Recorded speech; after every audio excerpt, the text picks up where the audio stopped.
Honorable Prime Minister, Honorable Chief Minister, and members of the audience. I can't make a speech in Hindi, so I shall try to communicate with all of you in English. The message will be the same. It will be from my heart.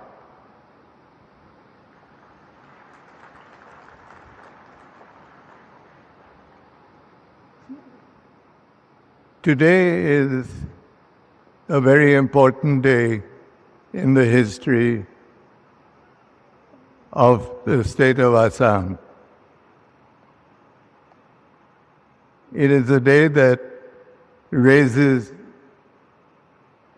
Assam to a higher level in terms of health care and treatment of cancer that has not been experienced by the other states in the country.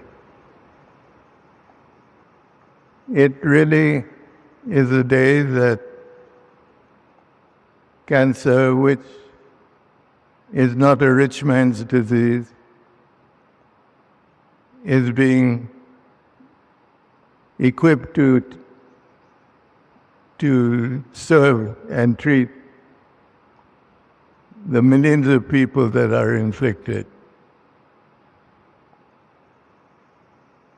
None of this would have taken place if it had not been for the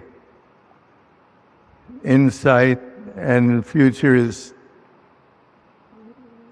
of our enlightened Chief Minister, who has been the driving force in this entire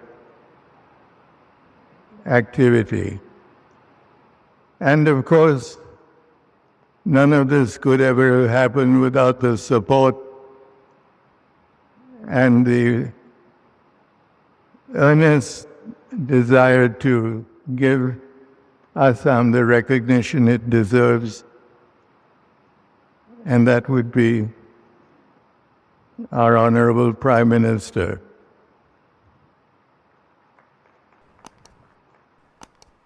This Prime Minister and his government have achieved many great advances. And it is humbling and at the same time a question of great pride to know that this event today is the culmination of many months of very advanced thinking. I shall not bore you with more statements. I should just say thank you very much. And thank you, Mr. Prime Minister and Mr. Chief Minister and the government for all that they have done. I dedicate my last years to help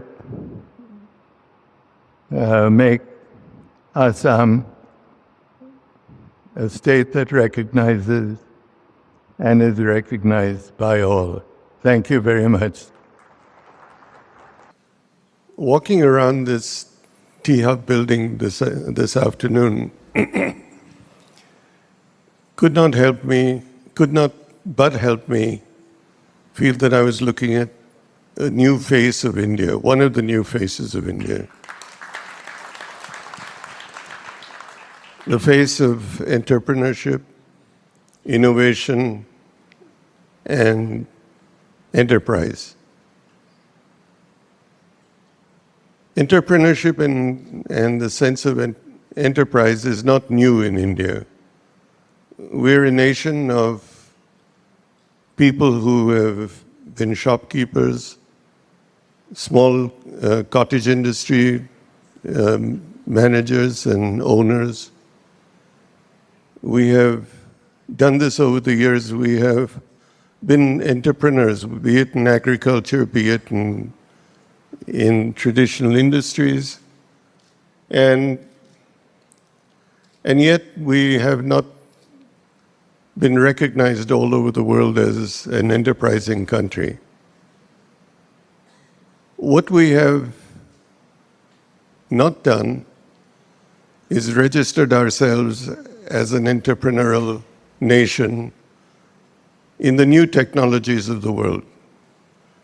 The technologies that don't require billions of dollars to establish, that don't require hundreds of acres to build.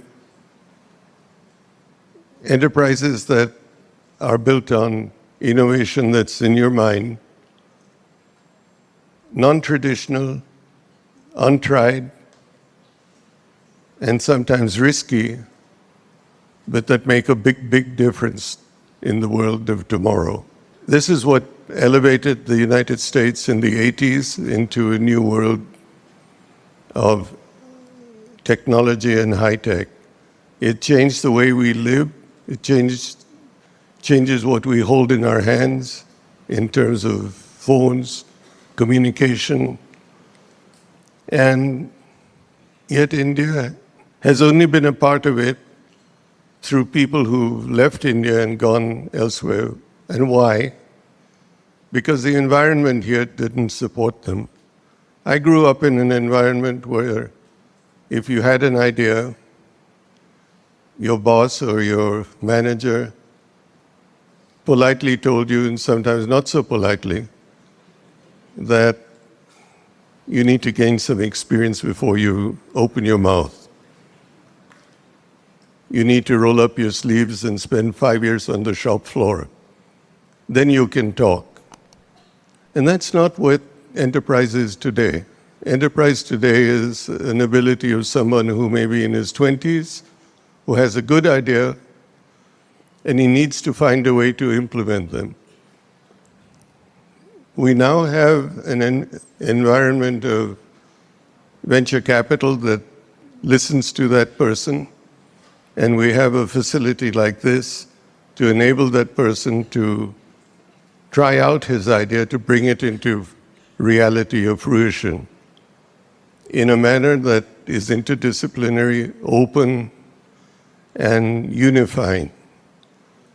So this is, in fact, the first look at the new India of tomorrow. Tomorrow, day after tomorrow, etc. Not only in e-commerce, not only in